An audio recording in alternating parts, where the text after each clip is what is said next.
राकेश राजेंद्र खेडेकर वय वर्ष 36 याने 32 वर्षीय पत्नी गौरी अनिल सांबरेकर हिची 26 मार्चच्या रात्री बंगरुळात हत्या केली. हत्येनंतर तो तिच्या मृतदेहाजवळ रात्रभर बसून बोलत होता अशी कबुली त्याने पोलिसांना दिली. पोलिसांनी त्याला गुरुवारी संध्याकाळी उशिरा सातारा येथून अटक केली. त्याने पोलिसांना सांगितले की डिनरच्या आधी त्याचे आणि गौरीचे तिच्या नोकरीवरून भांडण झाले होते. राकेश एका महिनाभरापूर्वीच महाराष्ट्रातून बंगरुळला शिफ्ट झाला होता. तो हिताची सिस्टीम इंडियामध्ये वरिष्ठ प्रकल्प समन्वयक म्हणून काम करत होता. मात्र तो वर्क फ्रॉम होम करत असे. गौरीने बंगरुळला येण्यापूर्वी महाराष्ट्रातील एका खाजगी कंपनीतील नोकरी सोडली होती. बंगरुळमध्ये आल्यानंतर तिने नोकरीसाठी अर्ज केले, पण तिला चांगली नोकरी मिळत नव्हती.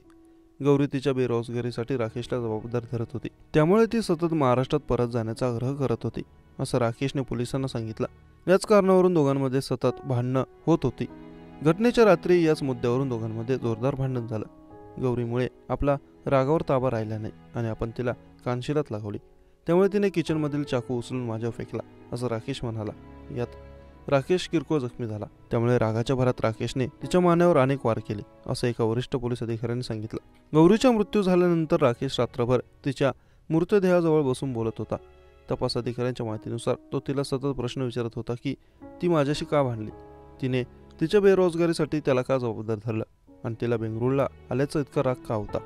दुसऱ्या दिवशी सकाळी राकेशने गौरीचा मृतदेह एका सुटकेसमध्ये ट्रॉलीमध्ये भरला आणि तो बाथरूममध्ये ठेवला. त्याने पोलिसांना सांगितलं की त्याने हे का केले हे त्याला माहिती नाही. दुपारी 12:30 वाजताच्या सुमारास त्याने घराला कुलूप लावलं आणि त्याची होंडा सिटी कार पुण्याकडे वळवली.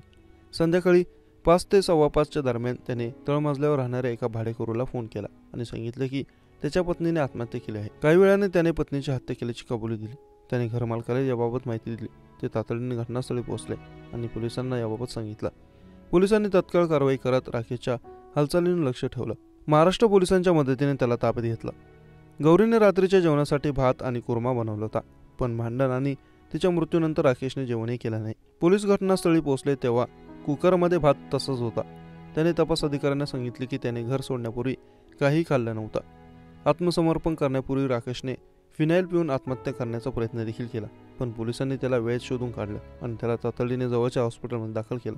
सध्या तो धोकाबाहेर असून त्याचे उपचार सुरू आहेत. बंगळुरू पोलीस सध्या महाराष्ट्रात आहेत.